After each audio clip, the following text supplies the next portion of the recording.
Hello everyone, দেখতেই পাচ্ছ সকাল সকাল একদম ফ্রেশ হয়ে রেডি হয়ে নিয়েছি। এখন কিন্তু চলে এসেছি আমার বান্ধবীর বাড়িতে।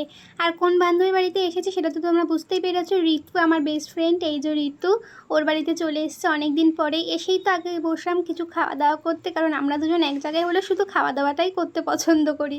এই যে মাসির সঙ্গে আজকে অনেক দিন পর আমাদের দেখা হলো, জমিয়ে গল্প টল্প করলাম। তারপরে আবার একটু রেডি হয়ে চলে আসলাম ওর শ্বশুরবাড়িতে। ওর শ্বশুরবাড়িতে আমি আজকে চিনতেই পারিনি, কারণ সামনে যেহেতু ঘর হয়েছে সেই জন্য একদম চিনতে পারিনি। তারপরে ও নতুন ছাদ ঢালাই দিয়েছে, সেই জন্য বললো চল সুস্মিতা ছাদ থেকে ঘুরে আসে। ছাদে এসে দেখি এত সুন্দর ঠান্ডা হাওয়া, রোদের তাপটা গায়েই লাগছে না, এত সুন্দর হাওয়া দিচ্ছে। সেই জন্য এখানে এসে গল্প টল্প করে তারপরে চলে আসলাম আবার ওর বাপের বাড়িতে। এসে কিন্তু প্রচণ্ড ঝমঝমিয়ে বৃষ্টি পড়েছিল, আর ও আমি মাসি সবাই মিলে বৃষ্টিতে ভিজতে ভিজতে পিয়ালা মাখা খাচ্ছিলাম। দেখো কত সুন্দর সবুজ ঘাস, সবুজ গাছপালা, কত সুন্দর লাগে না? আর তারপরে পিয়ালা মাখা